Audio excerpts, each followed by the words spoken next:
Hi, it's T. Carlson here.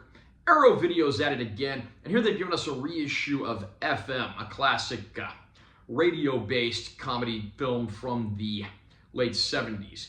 I'd never seen this film before, but of course knew it for Steely Dan's title song, FM, No Static at All, which remains a staple of classic rock radio and is, of course, more popular than the film itself. FM revolves around a radio station where corporate takeovers and involvement lead plenty of the players on the station to want to go on strike and try to keep the station the way that they want it. It's not long before things quickly spiral out of control for the various employees of the station.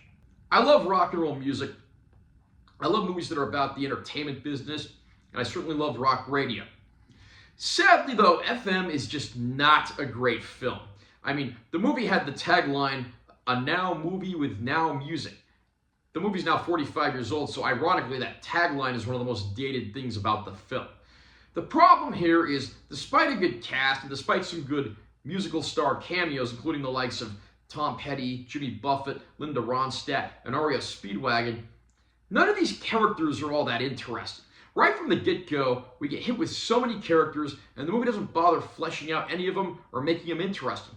The movie almost feels more like a series of vignettes than a coherent film. I mean, at one point, there's a DJ that's on the air, and a random woman comes on and seduces him and starts showing him nude photos. This has nothing to do with the plot of the movie at all. I don't even know why that's in the movie. And there's too many scenes that just feel like this.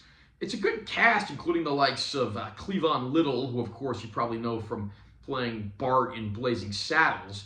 But despite the solid casting, no one gets fleshed out. No one's that interesting. Everyone in this movie feels like a caricature.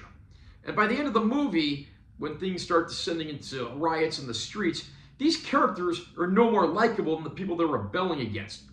It's been said that the creators of WKRP in Cincinnati were dreading putting their TV show out against this movie, which also revolved around radio. But when this movie bombed and disappeared without a trace, of course, WKRP became a massive hit. Believe me, you're better off watching WKRP in Cincinnati than you are watching this film, which is just a complete jumbled mess that never quite gets off the ground. There's certainly going to be some novelty value here, so keep that in mind. Just don't come in here blindly expecting some lost masterpiece.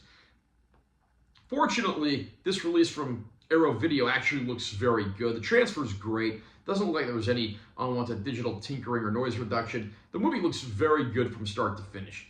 And there are a handful of bonus features on here, including some interviews and the like, so good that they didn't give us just a bare bones package of the movie. Some effort clearly went into this.